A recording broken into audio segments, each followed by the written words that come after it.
அஸ்ஸலாமு அலைக்கும். குதிரைவாலி தக்காளி சாதம், பிரண்டை துவை, காளான் தொக்கு எப்படி குயிக்காக செய்யறதுன்னு பார்க்கலாம். 1/4 கிலோ குதிரைவாலி அரிசியை நல்லா அலசிட்டு ஒரு 10 நிமிஷம் ஊற வச்சுக்கலாம். 2 பாக்கெட் காளான பொடியை கட் பண்ணிட்டு 10 ரூபா சிக்கன் 65 மசாலா ஒரு பாக்கெட், 2 டீஸ்பூன் இஞ்சி பூண்டு பேஸ்ட், இதுக்கு தேவையான அளவு உப்பு, கொஞ்சமாக லெமன் ஜூஸ் சேர்த்து நல்லா மிக்ஸ் பண்ணி வச்சிடலாம். நல்லா ஊறட்டும். 4-5 பரண்டையை வீடியோவில் காமிக்கிற மாதிரி நல்லா க்ளீன் பண்ணி கட் பண்ணிடலாம். கடையில் 4 டீஸ்பூன் எண்ணெய், 2 டீஸ்பூன் உளுந்து, 4-5 வரமிளகாய், 4-5 பூண்டு, 2 கொட்டை புளி, கட் பண்ணி வச்சிருந்த பிரண்டை, இதுக்கு தேவையான அளவு உப்பு சேர்த்து நல்லா ஆற வச்சுக்கலாம்.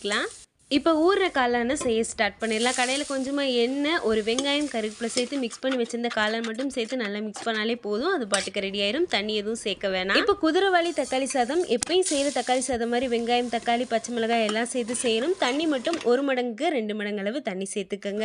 ஒரு விசில் ஹை ஃப்ளேம்லேயும் ஒரு விசில் மீடியம் ஃப்ளேம்லேயும் வச்சு இறக்கிங்க. இந்த சைடு காளான் ரெடி ஆயிடுச்சு. பிரண்டையும் இப்போ அரைச்சி துவையல் ரெடி ஆயிரும். இப்போ ரொம்ப ஹெல்த்தியான லஞ்ச் ரெடி. இதோட டீட்டெயில் வீடியோ நம்ம சேனலில் இருக்குது. கண்டிப்பாக செக் பண்ணி பாருங்கள்.